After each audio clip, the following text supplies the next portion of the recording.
Okay, I'm talking with Bill Casing, and Bill Casing is what you might call a pioneer in this whole issue of getting at truth and reality, and specifically in the area of the Apollo moon missions, what happened and what didn't happen. When the module set down on the surface of the moon, the amount of propulsion that would have been required to do that, and it leaves no cloud of dust, no crater. Right.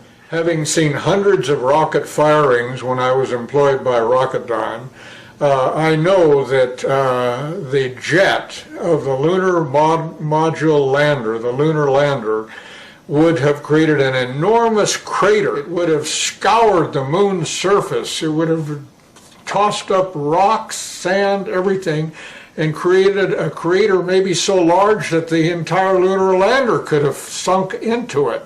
After all, we're dealing with a 10,000-pound thrust engine, which is pointed directly at the surface, lowered into the surface, and yet, if you look at pictures of the lunar lander on the moon, there is no disturbance whatsoever under the lunar lander's rocket. And no dust deposited in the pads, the cup-shaped pads at the bottom. That's another good point. Dust would have been blown 6 ways from Sunday and would have landed everywhere. And then the famous scene, which has been played over and over, where they are landing there, but they're setting down, and you're hearing the astronaut talking through it. Oh, that's a good point. Let's say, became aware of that only recently, that here's Neil Armstrong talking about landing on the moon with a microphone, and yet he's sitting practically on top of a rocket engine that is putting out sound levels of about 140 or 150 decibels. Now, we know that that is absolutely impossible to overcome that sound level inside the lunar lander with a normal human voice. Eagle, we got you now. It's looking good, over. Roger, copy. Eagle, Houston, after yaw around, angled S-band pitch, -9er, yaw, +18. Roger, you're a go to continue power descent. You're a go to continue power descent. Altitude now 21,000 feet, still looking very good. Velocity down now to 1,200 feet per second. You're looking great to us, Eagle. Give us a reading on the 1202 program alarm. Roger, we got you. We're going at alarm. Good radar data. We're now in the approach phase, everything looking good. Altitude 4,200. Houston, you're a go for landing, over. Roger, understand. Go for landing. 3,000 feet. Program alarm. Altitude 1,600. 1,400 feet, still looking very good. 700 feet, 21 down. 33 degrees. 100 feet, down at 19. 1201. 1201. Roger, 1201 alarm. We're go. Same type. We're go. Altitude, velocity, light. 8.5 down. 220 feet. 13 forward. 11 forward, coming down nicely. 200 feet. 4.5 down. 5.5 down. 60 seconds. Lights on. 6. Down 2.5. Forward. Forward. Good. 40 feet, down 2.5. Picking up some dust. 4 forward. 4 forward, drifting to the right a little. Good. Okay. Contact light. Okay, engine stop. We copy you down, Eagle. Tranquility Base here. The Eagle has landed. Okay, we've changed our graphic picture here in the background, and it's a one-sheet poster that I put together from pictures on the website www.geocities.com/Apollo Reality/. And the gentleman that put this together got actually these images off the Langley Research Center website. And some of these, actually, you're just seeing for the first time yourself. Isn't that right, Bill? That's right. Yeah, I'm amazed to find these pictures. I've never seen any of them before except the one in the upper right. And what amazes me is this one here showing a model of the moon with a camera track, showing how easily it would have been to fake the filming of the moon. And then the image just to the right of that shows like the finished moon. Exactly. With somebody sitting at the controls, maybe turning it or... Right. These are very revealing pictures, and I strongly recommend people with PCs to download them and study them. And of course, this brings up the subject of the death of whistleblowers. Men like Gus Grissom, who was burned to death along with Chafee and White. He went pretty open with it, putting a lemon on yeah, he was going to give an interview about what he really thought about Apollo. And as you say, he hung a lemon on the command capsule on the day that he was murdered. And we should also look at Scott Grissom, his son's evidence that a secret switch was installed in the capsule to ignite the fire that killed Grissom, Chafee, and White. We could go on for quite a while about the death and injury to people that have pursued this Apollo hoax subject very diligently. They went to a NASA spokesman who was Brian Welch. Oh, yes, and right. They asked him about some of these anomalies. Right. You recall what he said about some of the things that were asking him? He tried to dispute everything that the Apollo hoax advocates brought out, but the interesting thing is that about a month after he gave this interview, he was dead. That always kind of puzzled me because he was at least trying to hold on to it, right? So, do you think they would have actually killed him just because he didn't do a good enough job? Or? Yes, I think that's what happened. He didn't do a good enough job. So they killed him as an example to other people who are defending, like Richard Hoagland. Hoagland obviously is a fake, and he's an employee of NASA who on many occasions has tried to discredit me and my associates.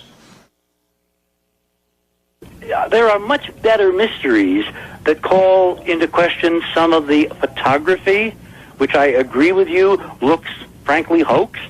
Well, some of it could have been staged and they could have released it, Richard. Exactly. That's what some of my photographic experts that I've called in over the years, and I've been to Goddard, I've looked at the NSSD film. I mean, I have actual examples, Eric, of NASA airbrushing the moon. Well, I know this. And, but you see, I have a different model. So you're saying they faked some of the photos? I think they faked some photos. I think they've hidden other things in the photos, and I'll give you my bottom line. I think there is an enormous Apollo conspiracy, but I think we've been sold the wrong conspiracy to keep people like you, bright guys who are asking good questions, looking in the wrong direction, which these people are past masters of doing, because the real conspiracy is not did we go to the moon, it's what did we find on the moon. I know, there's aliens they up there. don't want us to know. And as I said earlier in the show, I found areas where NASA faked the imagery, I believe, to hide really cool stuff. Okay. And I found other areas where the photographs are consistent with us landing on the moon. And it's possible, Richard, that some of these beauty shots were staged and they threw them in there and grouped them in with the real ones. Exactly. Next up, let's go to our wild card line. You're on the air with us. Hi there. Our next speaker is Professor James McKinney. If you double the size of your rocket, you don't double the size of your payload. So you're very limited. And now let's try and get to the next planet or out to the moon. We have to start sending individual things up there, couple them together, and then go out to these other planets. By the way, there's a small problem with going to the moon, and inch by inch, NASA is leaking out that they know that there's a problem there.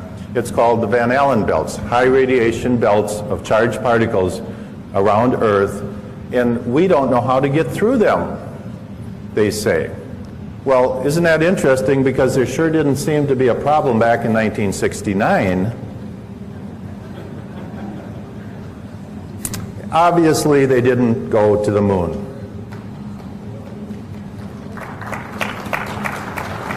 The United States did not go to the moon. The Russians knew it all along. I thought at the time we did, but I've since learned we absolutely did not. And there's no question about it. And they're starting to figure it out. NASA has a program called Living with a Star. That's a pretty name for how do we get through the Van Allen belts. They have all their top scientists working on it. It's a tremendous problem because we do not have any kind of a spacecraft that we can send up that doesn't have metal in it. And when these charged particles hit metal, they produce X-rays. Nothing you can do to get around that. So anybody sitting around something metal in outer space in the Van Allen belts is going to be French fried. And so that whole thing was a giant hoax. And you have second and third tier scientists in the United States who are running around saying, oh, yes, we did, yes, we did. But the very top level people, what I call the tier one scientists, the Black Op Mill scientists, know for a fact we didn't go. And it's a real problem. They don't know how to get through there. This picture is with the new Hubble camera, and it shows that, in fact, if you take this angular distance out to Pluto and you translate it into the surface of the moon, we can, in fact, resolve the landing sites, the alleged lunar landing sites. And the way you would do this is you take the pictures at dusk when the shadows became very long, and it would be a very hard thing for them to fake. So at any rate, we have telescopes on Earth that are much larger than the Hubble. Much better resolving power. So why, you would think these astronomers would be chomping at the bit to show you those lunar landing sites. And look at the incredible resolving power of this telescope we have here. Why have none of them done that? Because there ain't nothing there. And we get all kinds of excuses. Oh, we can't turn the telescope up there because the moon's too bright. Well, then all of a sudden we saw the full moon on a web page, on a NASA web page, the entire full moon taken with the Hubble Space Telescope. And you're telling me they can't take one little teeny patch of the moon, which is millions of times less bright. So bottom line is, they know they didn't go. Join us now on a quest for the truth to the moon.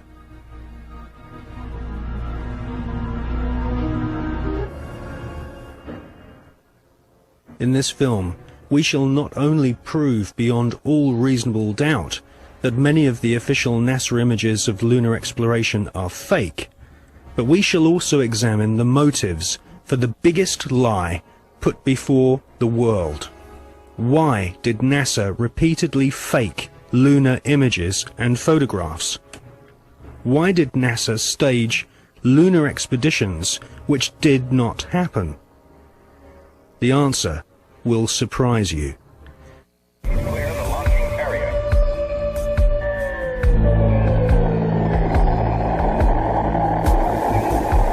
NASA spent gigantic sums of money during the 1960s, but most of it was spent on the ground, not in space. Huge American corporations, many of which were manufacturing hardware for the military, made gigantic profits designing space vehicles and, more importantly, life-sized models of spaceships, and even huge stage sets resembling the lunar surface. Someone in NASA had realized that after taking billions of dollars from the American people, if they couldn't make it to the moon, they would fake it to the moon. Obviously, if you're going to somewhere that nobody has been before, you need to have a simulator which recreates that environment as closely as you can. If you're going to the moon, you recreate the surface of the moon. And here we see a section of the lunar surface created. It's about 30 foot high, 30 foot long, 35 foot long. Scale is given by the two people standing in front of them. There were plenty of simulation exercises, but the point is, and this should be taken into account in virtually everything that is discussed with the Apollo program, 400,000 people may have worked on the program in total, but none of them had a need to know more than his own job required. The people who were making the rockets didn't know what the people who were making the spacesuits were doing, because they had no need to know about that.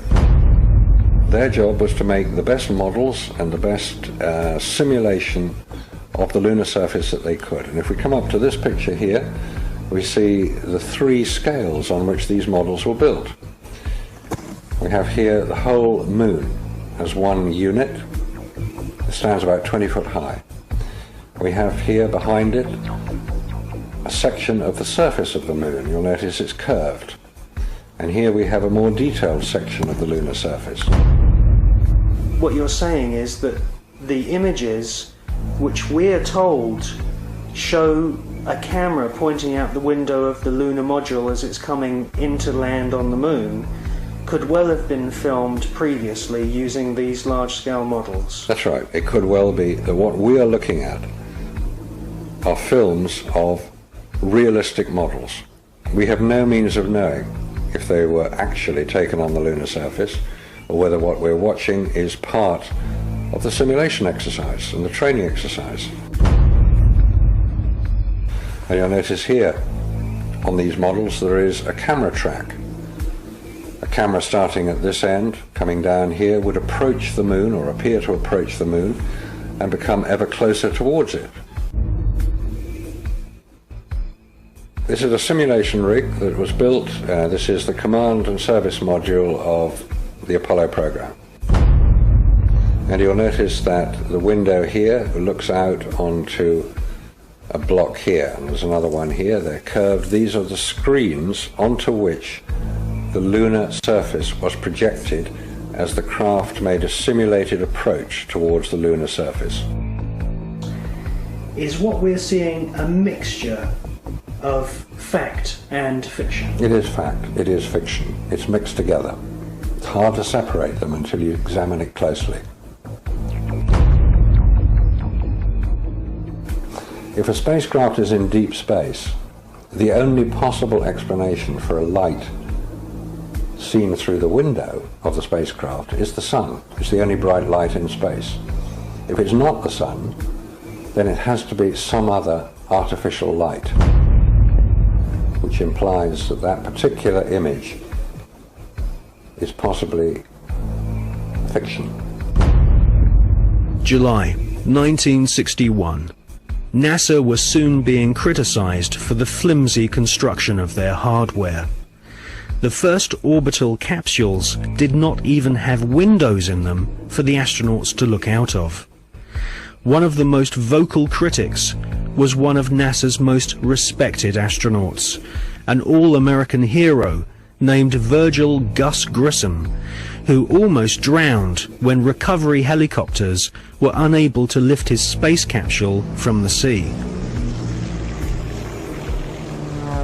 After a successful journey into space, Gus Grissom almost died through NASA's bad planning. Or was this an early attempt to silence Gus Grissom?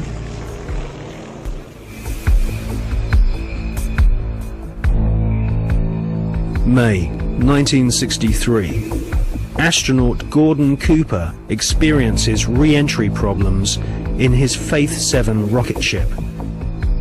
The prototype lunar module, known as the LIM, had serious stability problems.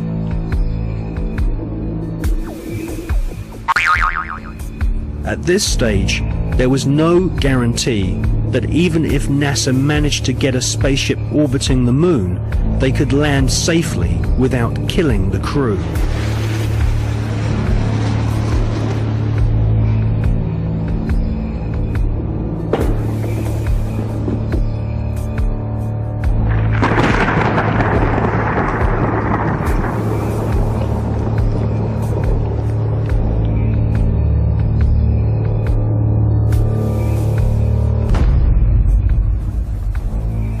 Could the footage which we see of the LIM approaching the moon be filmed in a TV studio?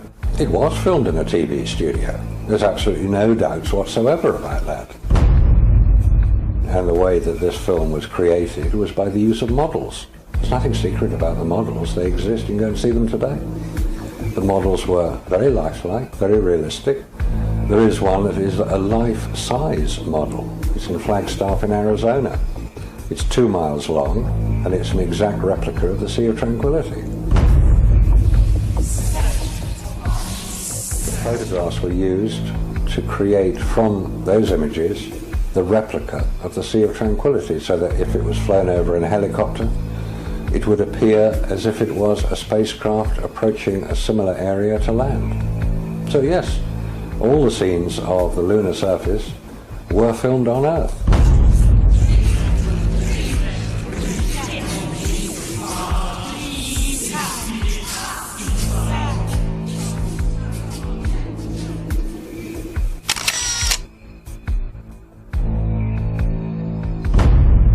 Radiation, and without having spacesuits nor spacecraft which can protect the occupants from radiation, NASA convinced the American people to pay $40 billion for the space program.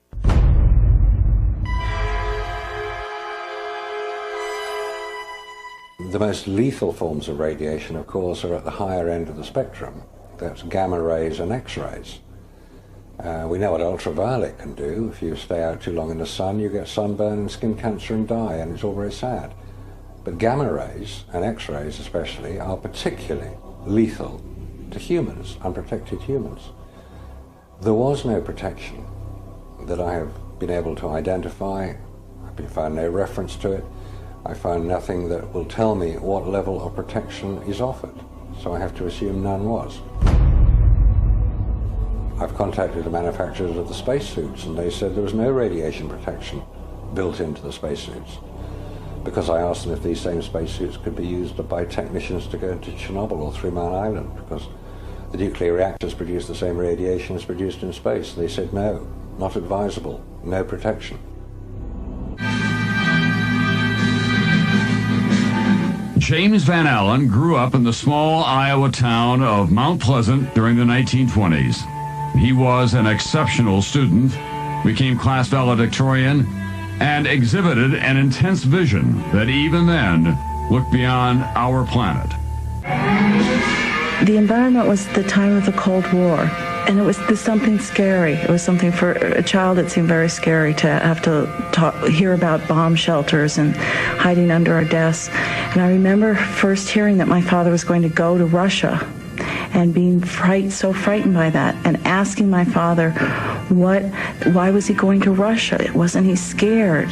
And I remember him explaining to me that in the scientific community, what they do, and as they take data and exchange data, somehow that transcends what is going on in the political arena. So that there is always a sense that the quest for intellectual activity was something very, remember that, so that the Cold War suddenly didn't seem very cold to me, even as a young child.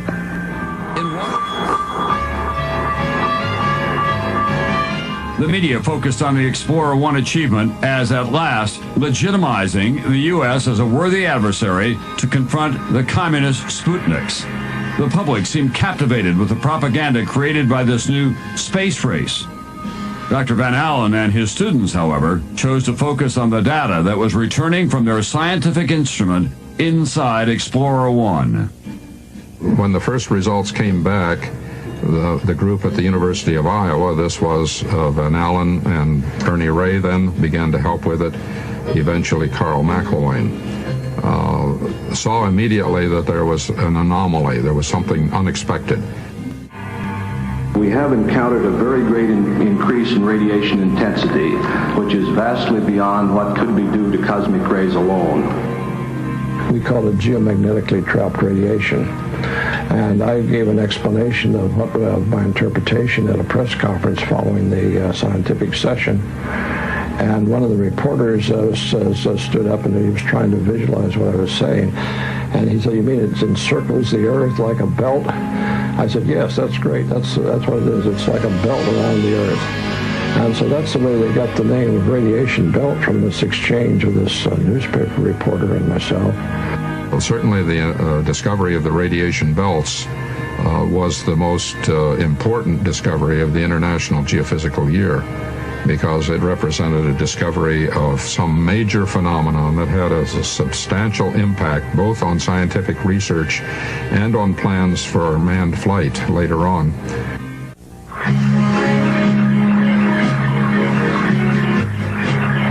In late 1958 and early 1959, Van Allen flew instruments on Pioneers 3 and 4. Both were unsuccessful attempts to hit the moon, but their flights provided the Iowa group with essential confirming data.